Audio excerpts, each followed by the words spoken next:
Hello and welcome to my video about helping transition your baby to their crib or their own independent sleep space. My name is Sherry Stahl. I'm the owner of Nest Together Sleep Company. I'm a registered nurse and a baby-led sleep specialist. So what that means is that you'll never hear me talking about any sleep training practices. I encourage parents to follow their instinct and making informed decisions. So today's video, we're going to talk about when you should transition to the crib, some things you should consider before transitioning to the crib, and then some tangible steps on how to achieve independent crib sleep.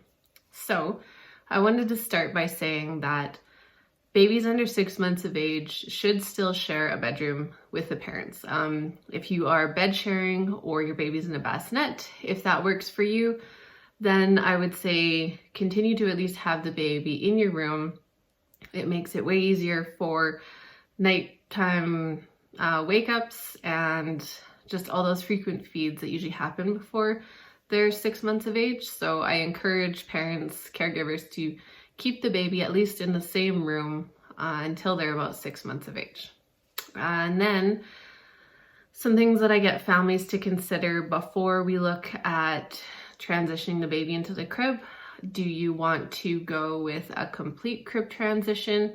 Do you want to continue bed sharing for part of the night? Do you want to continue bed sharing for naps? Lots of parents say to me, well, isn't that confusing if we do a little bit of both? And absolutely not. You can still transition your baby for independent sleep for the first part of the night, or do it for naps. Whatever that looks like for you guys, I want families to consider what their perfect sleep looks like before you start making some changes.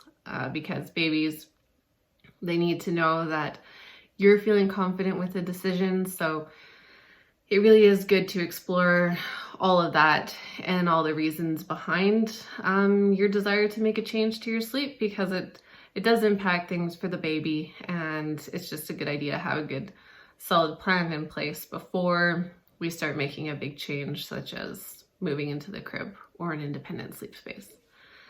The other thing to consider is, do you want the baby to sleep in the crib or in your room, or do you want to move baby into their own room? Because I tackle those as two separate things, and there's lots of things to consider with that. Sometimes mom feels like she isn't getting enough rest having the baby in her room, or it's just time to move baby into the room. Whatever the reason is, you also need to consider if you want to transition the baby into a crib in your own room, or if you want to transition baby into sleeping in another room, because I find that that's a whole nother thing if you're asking baby to not only sleep away from you, but also moving into their own room. So that's not the same thing, and that's almost a whole nother video in itself, but I will move on. The other thing you can consider that some parents like is to sidecar the crib. So if you take off the one rail of the crib and you move the crib right up to the side of the mattress, and that I'll drop a link below on how to safely sidecar the crib if that's what you'd like to do. So that's another option. I also consider that sort of to be a step between complete crib transition, but sometimes that works for some people, sometimes it doesn't. And I would encourage you to send me a message and we can discuss that a little bit more, because there's some other factors there that you want to consider, mobility of the baby, space in the room, long-term goals, that kind of thing. So some things to consider if you're thinking of sidecar in the crib versus just going straight into crib sleep. And that usually is a good conversation to have one-on-one. So I encourage you to reach out if you're not sure if you want to go straight to the crib. The other thing to consider is if you want to go the floor bed route, and that works well for older babies and, well, really any baby, any age, but I find most of my families that want to go the floor bed route, they are transitioning someone who is 18 months-ish and up, even 15 months and up, but usually it's for the older ones. We're not doing the floor bed route with like say a 4-month-old, for example. So That's another conversation that's good to have if you ever want to reach out and talk to me about that, and we can navigate if the floor bed is better for you versus the crib, that kind of thing. And then the other point that I would like families to consider is family planning. So if you want to transition your little one to a crib or a floor bed, are you hoping or planning to have more little ones in the near future? It does add a different dynamic. You have to be a little bit more involved with the bedtime routine and getting everything set up safely. So I do like to have that conversation with families too. And then that is something else if, say, you have a 2-year-old and you're hoping to have another baby soon, that maybe it is beneficial to just go the floor bed route, because then you can have the crib for the next baby. So I always like to include some future planning in the discussion of making changes to the sleep space for your baby. So now I'm going to go through the steps of what to do and how to begin this transition. And I'm going to say, I'll talk about it from the stance that we're going to transition baby to a new bedroom and a crib. So if you're going to transition baby to a new room or the crib, step 1 is to make sure baby has lots of time in that space. So you don't want to ask your baby to go sleep in a new room and a new bed all at the same time and never spend any time playing in there, hanging out with you in there, reading books in there, that kind of thing. So I encourage families to incorporate lots of daytime play in the new sleep space, and you want to do this for a good week or 2 before you ask your baby to sleep in there. So you really want it to be a familiar area, time in there, uninterrupted play with you and baby, reading books, playing games. You can, build a fort in there, play peekaboo in there, get lots of positive emotions going in that space so that your little one feels good and has lots of memories of being happy in that space, and that it's not a foreign space to them. I like to bring in lots of toys, especially their favorite toys. And then if you're going to do the crib transition, put all those toys in the crib, get right at the level that your baby's at in there, and play with your baby in the crib so that your baby feels good about you interacting in that space and it feels like a similar space.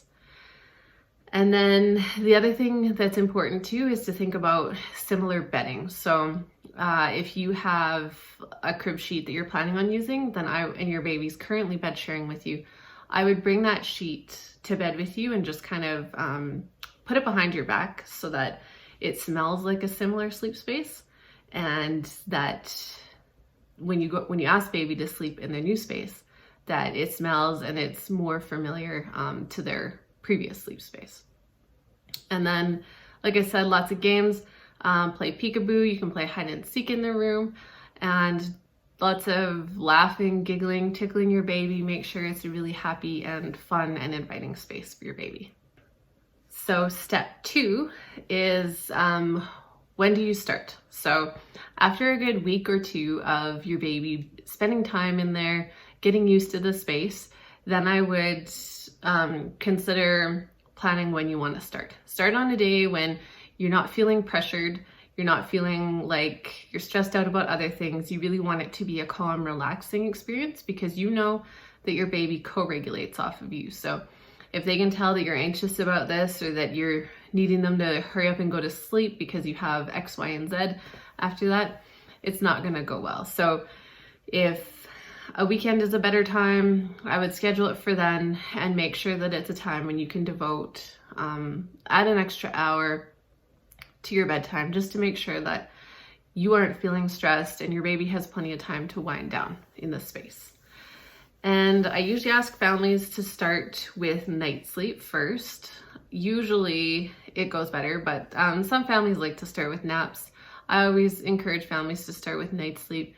Usually there's more sleep pressure built up and you can build it up slowly. So you'd start with the first stretch of the sleep in the crib, and then if you're tired or you want to just bring baby back into your bed or the other sleep space, then at least that way you can work on the first part of the night and then slowly build up from there. And then if you work on night sleep first, once you feel like baby's going down okay in the space, then you can add in naps later on. And this is also, I like to mention, this is not a time when you want to start working on night weaning and transitioning to a new space.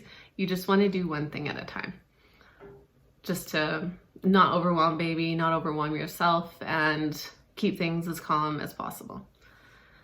So step 3 is you want to make a comfy space for mom and dad in the room, because you are going to be spending some time. Like I said, I would never ask you to use any separation. I don't believe in timed checks or leaving your baby in the room to cry it out. So make sure that you have a comfy space to be in there. If you want to have a mattress on the floor for yourself to lay in there, if you're going to lay with your baby, or you want to have a comfy chair for rocking, whatever you need for you or your partner, I think that's important to set up before, so that you're not feeling uncomfortable and anxious to get out of there as well, because they can totally pick up on that energy. And lots of parents ask me, like, what is the timeline? Like, what can I expect for how quickly I can get my baby to sleep in the crib? And I just like to remind parents that every baby is different, and a huge factor of this is their temperament and how you're feeling about it. So if you have a really good concrete plan for how you'd like to do this and minimize your stress before starting with these changes, that it's going to make a huge difference in the success and the overall duration of making this change to their sleep. And I think that's it. Some do's and don'ts that I wanted to add. So don't attempt doing this during a sleep progression, because if your baby is acutely going through more separation anxiety, you're just going to have a hard time. It's going to be an uphill battle. If you're dealing with untreated teething pain, I wouldn't recommend starting that now. If you're dealing with illness, I wouldn't recommend starting this now. Basically, you want baby to be healthy, not stressed. You want to feel good about this, and then it's okay to get started and try that. The other thing I wanted to mention is that there is usually some protest and some emotion that goes on with this. And you'll hear other people recommend, oh, if you just leave your baby in there, they'll learn to fall asleep. And taking the separation piece out of this is so important for when you're working on the crib transition, because if your little one is upset and you are going to use the time checks or the cry it out when you are asking them to sleep in a new sleep space, and if they're crying and you leave the room, they're no longer upset about the fact that they're being asked to sleep in a new sleep space. They will then be crying about the fact that you left. And so it no longer is about the crib transition or asking them to sleep in a new sleep space. Their emotions are driven by the fact that they want mommy back. They're scared of the separation, and it's actually can prolong it. So I really encourage parents to make sure they have a lot of time to devote to this transition, and time that they can spend supporting their baby one-on-one, because it really is key to the success of changing their sleep space. So I hope that those tips were helpful for you. If you ever have any questions, I encourage you to reach out to me, and I'm always happy to talk about which route you should take with regards to sidecar crib, complete crib transition, floor bed, that kind of thing. And if you like this video, please like and subscribe, because I'm going to be uploading content every week, and I'm always happy to take suggestions on new videos. So thank you for watching, and have a great day.